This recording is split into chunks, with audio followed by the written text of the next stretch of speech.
Bonjour Véronique. On va revenir bien sûr sur l'événement politique marquant du week-end dernier. C'est bien sûr la réélection pour Vladimir Poutine avec un score assez impressionnant, il faut le dire, plus de 75%, des opposants, des ONG qui ont dénoncé des fraudes massives. On a vu la télévision russe également diffuser certaines vidéos, on voit des bourrages d'urnes.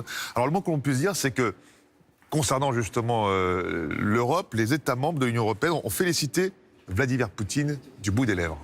En fait, c'était assez difficile pour les chefs d'État européens de faire beaucoup mieux quand on sait qu'il n'y a même pas 2 mois, à l'unanimité, ils ont voté pour la prolongation de l'embargo contre les Russes. Un embargo qui date maintenant d'il y a 4 ans, qui a été provoqué par la guerre, l'annexion de la Crimée par la Russie. Et cet embargo, maintenant, depuis 4 ans, ça limite l'accès au marché financier d'un grand nombre de compagnies russes. Ça leur empêche d'acheter de l'armement aux Européens et puis ça leur interdit d'acheter aussi de la haute technologie dans le domaine de l'énergie. Donc c'est difficile. Et en échange, les Russes ont également imposé un embargo. Eh bien oui, un embargo qu'ils ont eux-mêmes aussi prolongé contre les produits agroalimentaires européens.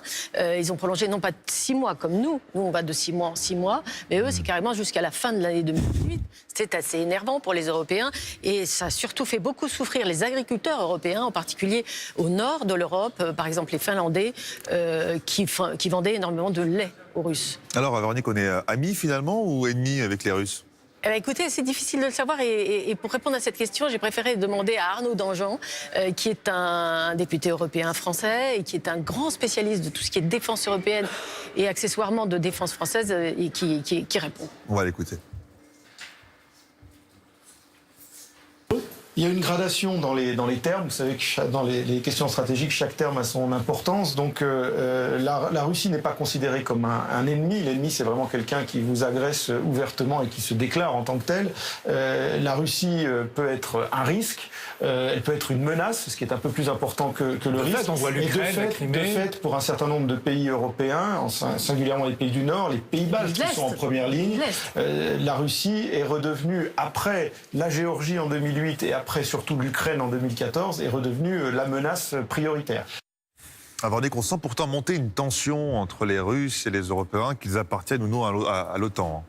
Effectivement, depuis quelque temps, la tension monte, et notamment la tension militaire. En septembre dernier, les Russes ont fait d'énormes manœuvres militaires, mais juste à côté des territoires européens, puisqu'ils l'ont fait en Biélorussie et à Kaliningrad, c'est-à-dire à quelques encablures à la fois de la Pologne et puis des pays baltes. À l'époque, on a parlé de 100 000 hommes, ce qui, si c'était vrai, ça serait énorme. Mais en fait, on n'est pas blanc-bleu de notre côté, parce qu'on fait aussi beaucoup de militaires sous le nez et les babines de l'ours russe. On le chatouille d'assez près, notamment dans des manœuvres de l'OTAN. Et puis, il y a de plus en plus de pays européens qui se remilitarisent, comme par exemple la Pologne ou les pays baltes, qui créent même des milices privées pour se défendre d'une invasion éventuelle de la Russie. Et puis d'autres pays comme la Suède, qui a réinstallé un service militaire et qui se rapproche de plus en plus de l'OTAN, alors qu'elle est neutre. Et puis bien évidemment, tous nos efforts pour créer une défense européenne commune, ce sont des signes, en tout cas pour les Russes, qu'on n'a pas l'intention d'être si gentil que ça avec eux. Et puis il faut rajouter à cela cette affaire qui empoisonne les relations entre Londres et Moscou. Oui. C'est cette affaire bien sûr d'espions russes, d'agents doubles même, empoisonnés en Grande-Bretagne. Voilà, alors ça c'est pas une attaque directe contre un pays, en l'occurrence la Grande-Bretagne, qui est toujours un État membre de l'Union européenne, mais c'est quand même assez désagréable de savoir qu'on peut introduire avec relativement de la facilité des produits chimiques, des produits chimiques mortels sur le territoire d'un des États européens. Et puis et ce n'est pas le moindre des soucis. Il y a aussi énormément d'entrisme politique des Russes vis-à-vis de certains dirigeants de pays, notamment de l'Est. Je pense par exemple à Viktor Orban en Hongrie.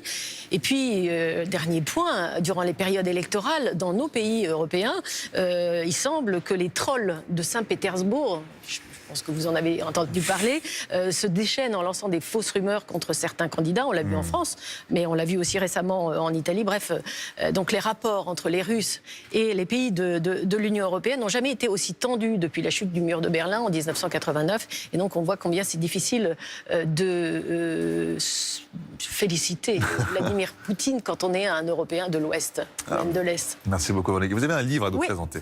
J'ai un livre, alors si ça vous intéresse, alors c'est un livre formidable, on dirait un roman. Ça s'appelle Les Hommes du Kremlin, dans le cercle de Vladimir Poutine. C'est écrit par un journaliste russe aux éditions du Cherche Midi. Je vous assure, ça je vais le montrer d'ailleurs. Ça se lit comme un roman. Il est là.